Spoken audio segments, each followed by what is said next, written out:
Bien, buenas noches, hermanos. Bendiciones. Vemos aquí cuántos hermanos conectados, por lo menos aquí en la plataforma de Zoom. Vamos a ver, no me salen cuántos son, ¿verdad? Pero bueno, hay por lo menos 4, 8, 12. Avisa, ahí me va a enseñar dónde puedo ver eso.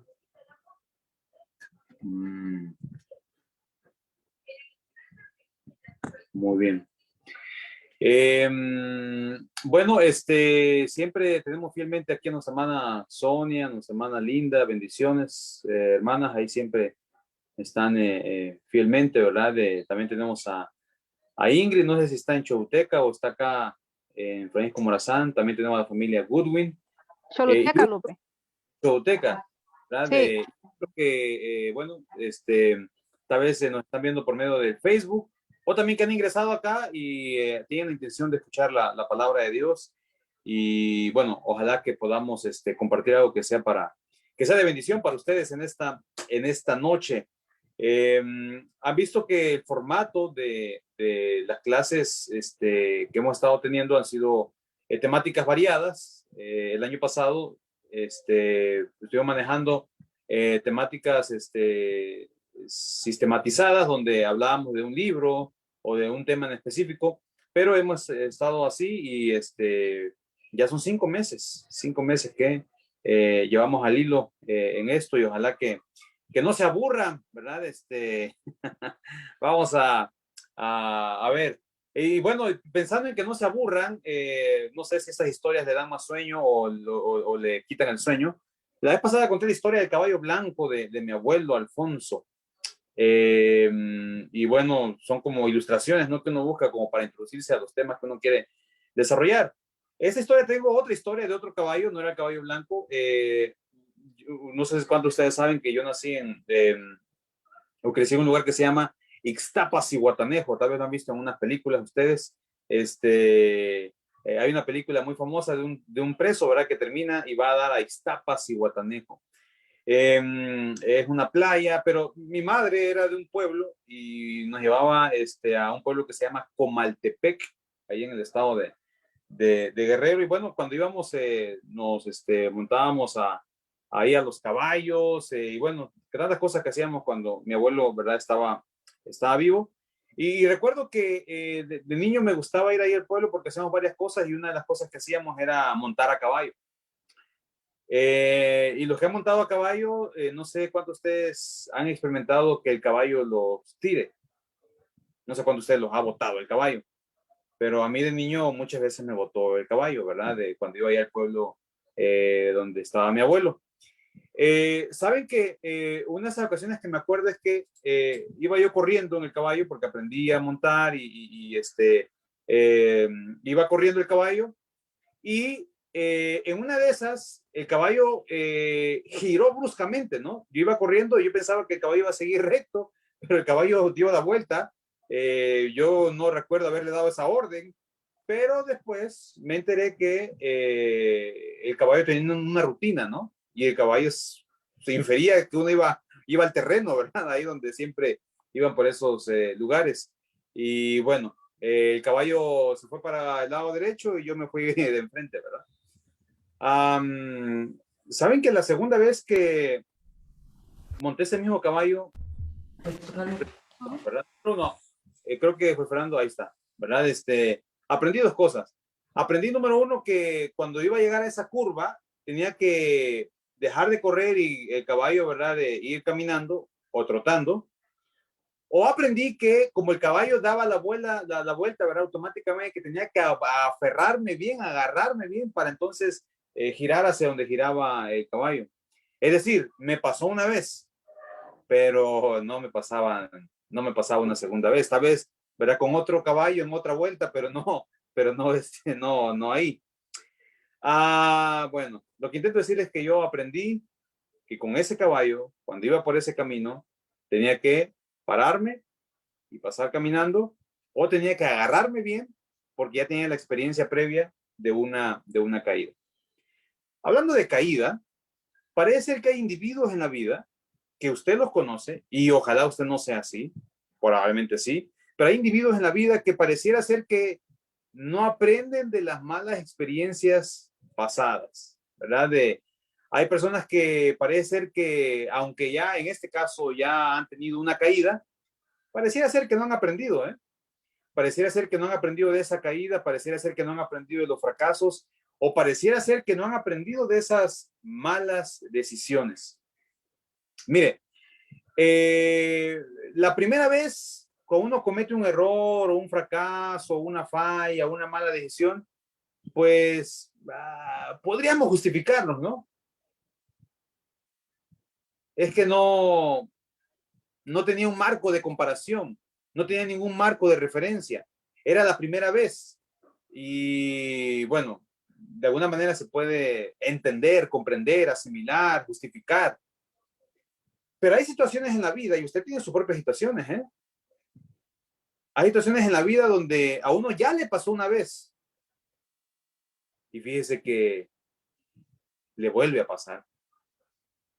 En mi caso, podríamos hablar de que hubiese sido una imprudencia, no haber aprendido de esa experiencia. Y no, fíjese que y hay individuos que no solamente le pasan una segunda vez, sino una tercera. Y usted los conoce. Usted sabe de quién estoy hablando. Sí, todos nosotros hemos cometido, ¿verdad? Errores. Todos nosotros hemos cometido fallas. Todos nosotros, ya estaban pensando en otra. Ay, hermanos, ¿verdad? Ya estaban pensando en, hermano Lupe, ¿cómo sabe? ¿Cómo se dio cuenta? ¿Verdad? Porque usualmente pensamos en otro, ¿no? No pensamos en nosotros. Pero todos cometemos errores, todos cometemos fallas. Oh, sí, todos hemos tenido nuestras caídas. Y sí, todos hemos tenido nuestras malas decisiones. ¿Verdad? En la familia, lo hemos hecho mal. Esa mentira que no tuvimos que decir, la dijimos. Ese engaño que no tuvimos que hacer, lo hicimos. En el trabajo también hemos tenido nuestras fallas, ¿no? A veces nadie me va a ver, ¿verdad? De todos modos. Y entonces a veces somos deshonestos en muchas cosas. Los que estudian, están más jovencitos acá, ¿verdad? A veces usted pudo haber dado más, usted pudo, ¿verdad? De haberlo hecho mejor, pero no lo hizo y no hizo lo suficiente, ¿verdad? Y por eso no obtuvo lo que pudo haber logrado. Y fíjese que incluso hasta en la iglesia, hermanos, también, hasta en la iglesia, ¿sí? A veces también hemos tomado malas decisiones, hemos fallado, hemos cometido errores, pero ojalá que hayamos aprendido de eso, ¿no? De esas historias que usted tiene, que usted tiene muchas, ¿verdad? De esas historias, ojalá que nosotros hayamos aprendido algo, que hayamos, ¿verdad? Sacado algún aprendizaje de eso. Porque bien hemos entendido todos que la consecuencia de eso es dolor, sufrimiento. Acuérdese que usted hasta lloró, hombre, ¿verdad? Hasta sacó lágrimas por esa situación. Y entonces yo le hago la pregunta, ¿verdad? ¿Qué aprendió? Y sería muy triste que me diga, pues nada, porque lo volví a hacer la segunda vez. Bueno, de la segunda vez, que aprendió de la segunda vez. O sea, se espera de que, por lo menos yo aprendí de que tengo que bajarle a la velocidad del caballo, ¿no? Cuando paso por ahí, pero de estas situaciones de la vida, ¿qué hemos aprendido? De sus fracasos, de sus fallas, de sus malas decisiones, de sus errores. Y yo también tengo los míos y tengo mi propia historia. Pero ¿qué hemos aprendido, hermanos? ¿O somos como esos individuos que fallamos una vez y volvemos a fallar la segunda y la tercera y nuestra vida parece ser que es un cúmulo de malas decisiones? ¿Se acuerdan que yo hace varios meses publiqué algo en mis redes sociales, donde publiqué un meme que decía una mujer, ¿verdad? Todos los hombres son iguales. Y el terapeuta le dice, pues sabes, no todo, pero lo que usted escoge sí, ¿verdad? Eh, tal vez no todos son así, pero justo lo que ella escoge, así son, ¿verdad? Entonces, ¿qué hemos aprendido de las situaciones? Me estoy acordando ahorita, En mi trabajo a veces yo organizamos actividades, ¿no? Y a veces me toca a mí manejar fondos y lógicamente cuando uno maneja fondos y todo eso, tiene que hacer una liquidación. Y a mí nunca se me había dado una campaña que realizamos donde esa campaña en la liquidación hubo un faltante. Y ¿saben quién tuvo que pagarlo, verdad? Tuve que pagarlo yo, de mi dinero, porque las facturas simplemente no daban. Y tal vez en eso de manejar una actividad con tanta gente y con tantas actividades, en algún lugar fue a dar esa factura y pagué unos cuantos miles de lempiras en un proceso de meses, ¿verdad? De todo por no poner atención a cosas sencillas como guardar en un lugar, ¿verdad? De cuando no me vaya a confundir facturas porque la liquidación la exige y después la auditoría también lo exige. Entonces, eh, uh, ahora sí, ¿verdad? Cuando toco una actividad, le aseguro que dan un folder y yo sé, ¿verdad? Hasta le pongo factura número 1, número 2, número 3, número 4. Ahora, ¿cómo aprendí eso? Lo aprendí de una mala experiencia, una experiencia pasada. Hermanos, en la Biblia encontramos varias historias y esta historia yo estaba tratando de pensar en varios relatos que compartir con ustedes y encontré uno que me parece muy interesante. Todos conocemos el relato de este hombre que le falló a Dios, que cometió adulterio, que cometió abuso de autoridad, que se aprovechó de las circunstancias, que intentó cubrir, ¿verdad?, de su pecado. Todos sabemos lo que ocurrió con el rey David. A él me estoy refiriendo. Un gran hombre de Dios, un hombre conforme al corazón de Dios, pero que también tuvo sus fallas, tuvo su fracaso, tuvo su mala decisión. Y cuando él comete adulterio con Betsabé, y no quiero llevarlos a la historia porque sé que la conocen, pero siempre me ha llamado la atención que cuando el profeta lo amonesta, el niño ya ha nacido, producto del adulterio, ¿no? Eso me dice a mí que por lo menos, después de que David estuvo con, por lo menos pasaron 9 meses. Infiero yo, ¿verdad? El texto no lo dice. Pero pasaron varios meses y el texto bíblico nos enseña de que David permaneció en silencio, callado, ocultando su falta. Y todos conocemos la historia que no solo, ¿verdad?, intentó ocultar su falta, sino que también terminó cometiendo un asesinato con tal de cubrir su falla. Y demostró muy poco valor, ¿no? Demostró muy poco valor en no enfrentar las consecuencias de su mala decisión. Pero bueno, al fin y al cabo, hombre, ¿no? Un gran hombre de Dios, pero al fin y al cabo, un hombre. Pero eso, yo me pongo a pensar, ¿no? ¿Qué hubiera pasado por la mente de este hombre ¿verdad? Por meses, ¿verdad? No sé, pero algo ocurrió, o mejor dicho, nada ocurrió que él nunca hizo nada al respecto. Aparentemente se salió con la suya, ¿no? Pero el último pasaje dice, ¿verdad?, que Dios estaba observando todo lo que él hacía. Todos conocemos la historia. David es confrontado, es reprendido, es amonestado. Y a consecuencia de eso, vemos que hay un castigo de parte del Señor. Ahora, ese castigo, cuando leemos el relato del segundo libro de Samuel, sabemos que verdaderamente le dolió al rey David, ¿verdad? Y entonces yo me hago la pregunta, ¿no? ¿Qué habrá aprendido David de todo eso, ¿no? O sea, ya como experiencia pasada, por ejemplo, ¿con qué lección de vida me quedo con esto que ocurrió? Y leyendo el salmo que él escribe ante esa circunstancia de la vida que él pasó, hay algunos versículos que me demuestran que el hombre quedó con una gran lección de vida. Vamos a la Sagrada Escritura y vamos a leer específicamente el Salmo capítulo 51. Y le voy a pedir a algún voluntario, ¿verdad?, de La vez pasada me ayudó el hermano Marcio. No sé si Marcio me quiere ayudar otra vez.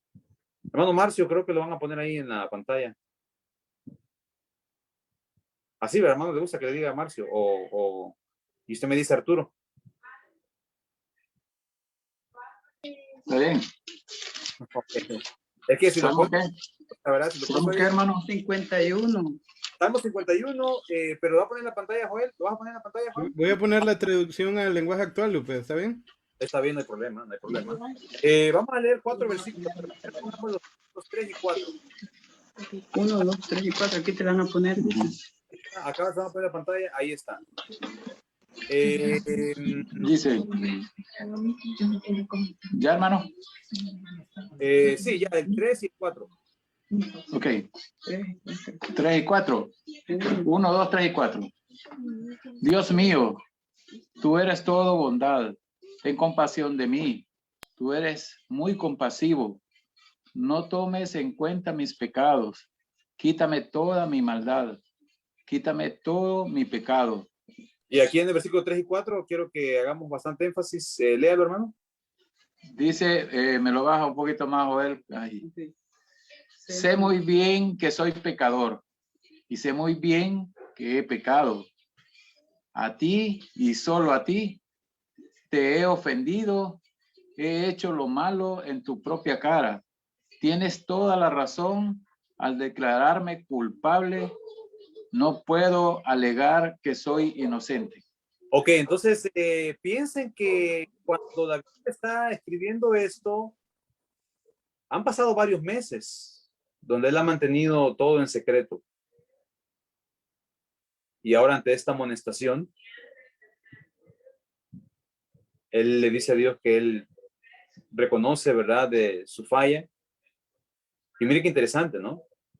Esa fue la gran diferencia con Saúl. Saúl, cuando fue amonestado en 2 ocasiones por parte del profeta, en este caso no fue Natán, sino que fue Samuel, Saúl se justificó. Y parece ser que en la segunda ocasión que Saúl también es confrontado por el profeta, cuando va y destruye y no mata a el rey Agag, parece ser que no aprendió porque igual intenta justificarse, tal como lo hizo la primera vez cuando Samuel no llegaba para hacer el sacrificio. Pero aquí por lo menos yo percibo un hombre que reconoce que hizo mal, un hombre que dice, yo me merezco esto. Incluso cuando, ¿se acuerdan cuando Simei está tirándole piedras cuando él está huyendo? ¿Verdad? Le está tirando piedras a Simei y está maldiciendo al rey. Y llega el general de David y quiere cortarle la cabeza a Simei. Y David le dice, no, déjalo. ¿Verdad? David entiende, ¿verdad?, de que hay un precio que hay que pagar, que hay consecuencias de esa decisión tomada. Bajo un contexto diferente, ¿no? Porque estaba bajo la persecución de su hijo Absalón. Pero en el mismo Salmo, Joel, en el versículo 16 y 17, nos va a leer también el hermano Marcio, solamente el versículo 16 y el versículo 17, donde usted quiera leerlo, hermano, en la pantalla o en su Biblia, como usted quiera, aquí ya sale en la pantalla, ¿verdad? ¿Qué dice el 16 y el 17, hermano Marcio? Dice, yo con gusto. ¿Está bien? Sí, yo con gusto te ofrecería animales para sacrificarlos, para ser sacrificados, pero eso no es lo que quieres, eso no te complace. Para ti, la mejor ofrenda es la humildad. Tú, mi Dios, no desprecias a quien con sinceridad se humilla y se arrepiente. Esa palabra sinceridad y arrepentimiento hay que atenderlas a la luz de lo que él pasó por varios meses. La sinceridad, algo que no había estado presente en la vida de este hombre. Pero ante la amonestación, claramente hubo una lección aprendida. Ahora, es interesante ver, ¿no?, que David, la lámpara de Israel nunca, ¿verdad?, se apagó. El hombre regresó al trono y hizo muchas cosas buenas, ¿verdad? Después. Pero curiosamente eso de alguna manera marcó su vida, ¿no? En cierto sentido. Pero por lo menos el Salmo refleja una reflexión de parte de este hombre, un análisis de lo que él hizo, lo que él cayó, lo que él escondió, y claramente entiende que él merece lo que le está pasando desde el punto de vista humano, así como él lo percibe. Pero lo que intento decirle, hermano, es que vemos que es una lección aprendida ahí. Y este ejemplo debería hacernos reflexionar a nosotros, ¿no? Porque ante nuestros propios errores, nuestras propias fallas, nuestros propios pecados, también debería de haber lecciones aprendidas. O sea, me pasó una vez, pero 2 veces no me vuelve a pasar. Y si me pasó 2 veces, te aseguro que no va a haber una tercera. Porque algo debemos aprender de nuestras malas decisiones pasadas. Alguna enseñanza debe traernos eso a nosotros, alguna reflexión, ponernos a pensar, a analizar. Y no que seamos, ¿verdad?, que andemos cosechando, ¿verdad?, las consecuencias de muchas malas decisiones tomadas. Ya me pasó una vez, no me volverá a pasar, porque ya sufrí, ya me dolió, lo experimenté y sé que eso es algo que no quiero volver a pasar. ¿Saben que cuando usted lee todo el Antiguo Testamento se va a dar cuenta que Israel batalló con un pecado que estuvo presente desde que salen ellos desde Egipto? Estuvo presente ese pecado en el contexto de la monarquía, y este pecado estuvo presente por muchos años. Pasaron 20 reyes e Israel, 20 reyes en el sur, ¿verdad? 20 reyes en el norte. Israel siempre luchó con el pecado de la idolatría, siempre. Hasta que la ciudad de Jerusalén fue destruida, hasta que el templo fue destruido y hasta que ellos fueron desterrados, exiliados de su tierra. Cuando usted lee los libros de la restauración, los libros de la restauración es los libros que se escriben o la literatura que se escribe después de que ellos son castigados. Es muy interesante que usted va a ver ciertos errores de Israel, pero nunca, jamás va a encontrar destellos de idolatría otra vez. Aprendieron la lección. Tenían otros desafíos, otras luchas, otros pecados. Pero la nación aprendió. Lastimosamente tuvieron que experimentar la pérdida de su ciudad y de su templo, y tuvieron que ir al exilio, tuvieron que ir a vivir a tierra extranjera. Pero la lección fue lección aprendida. Ninguna literatura después del exilio refleja que el pueblo se entregó nuevamente a la idolatría. Lección aprendida. Lastimosamente tuvieron que pasar, ¿verdad? Por eso. Hermanos, miren, en esta clase, en esta noche, mi ruego, mi súplica, mi exhortación, mi reflexión es que veamos nuestro pasado, hombre, ¿verdad? Veamos nuestros errores, veamos nuestras fallas, veamos nuestras caídas, veamos nuestras malas decisiones, y se haga usted la pregunta, ¿qué aprendí de eso? Y que se haga la pregunta no con el ánimo de castigarse, ¿verdad? Ni de flagelarse, ni de decir pasar toda la noche llorando por la mala decisión tomada, sino que se haga la pregunta, ¿qué voy a hacer al respecto de lo que me pasó?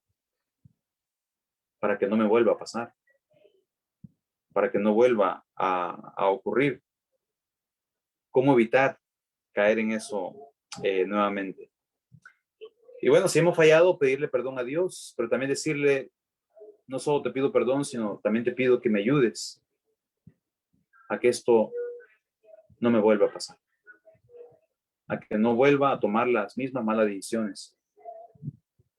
Y entonces, hermanos, de esa manera, construiremos basados, o sea, que el pasado sea como un maestro, que el pasado nos enseñe y que el pasado nos dé grandes lecciones de vida. Y así nos evitamos mucho sufrimiento. Bendiciones. Amén, muchas gracias, Lupe.